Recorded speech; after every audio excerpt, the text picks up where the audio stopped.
영생의 길 생명의 말씀. 죄의 싹은 사망이요. 로마서 6장 23절. 거듭난 사람이 다시 죄를 짓게 될 수도 있는 것은 사탄 마귀가 택한 자도 미혹하기 때문입니다. 택한 자라고 함은 하나님께서 하나님의 자녀로 택했다는 말씀입니다. 즉, 마귀의 자녀를 하나님의 자녀로 거듭나게 함으로 택한 자가 된 것입니다. 회개할 때 죄에 대하여 죽지 않고 지은 죄를 용서만 구한 자는 사탄의 미혹에 넘어갑니다.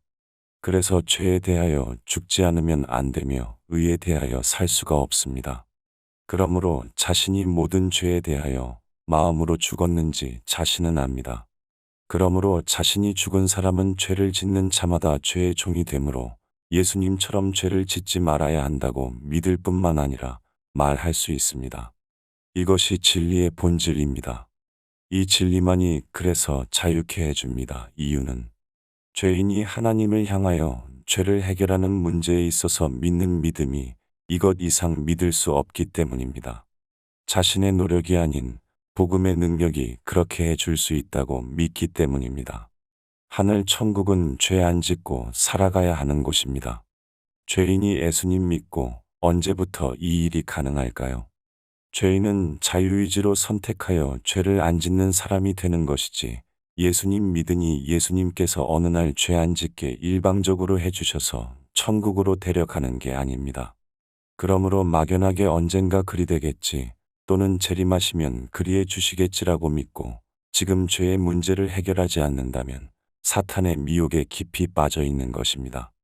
예수님은 지금 믿는 자들을 죄 안 짓도록 만드시는 것입니다. 그래서 은혜의 천국 또는 은혜의 시간이라고 말씀하시는 것입니다.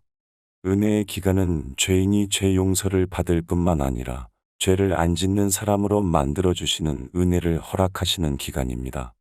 그러므로 재림하시기 위하여 예수님께서 중보를 끝내심으로 은혜의 시간이 끝나게 되면 그때까지 죄를 안 짓는 일을 믿음으로 이룬 자는 영원히 죄를 안 짓게 되지만, 죄의 문제를 소홀히 하거나 미루다 그 날을 맞게 되면 영원히 죄를 짓는 자로 남아 지옥으로 가게 됩니다. 하나님을 믿고 예수를 믿어도 그리 되는 것입니다. 칭의를 받았어도 거듭났어도 죄 짓는 일을 믿음으로 끝내지 않은 모두는 그리 되는 것입니다. 마지막 때인 지금 전해야 하는 영원한 복음인 요한계시록 14장 6절에서 12절, 새 천사의 기별의 핵심입니다. 그리스도인의 품성은 죄를 안 짓게 될 때만 그리스도와 같은 품성이 되는 것입니다. 이것이 하나님의 사랑을 인간이 믿음으로 하게 되는 사랑입니다. 천주교도 장로교도 감리교도 안식교도 신천지교도 어떤 교도 교회가 구원을 주는 게 아니고, 누가 예수 믿고 죄의 싹은 사망임을 알고 예수님 붙잡고 은혜의 기간 동안 믿음으로 죄를 이겼느냐 안 짓느냐로 후일 천국에 가는 것입니다. 알자. 힘써. 여호와를 알자. 샬롬.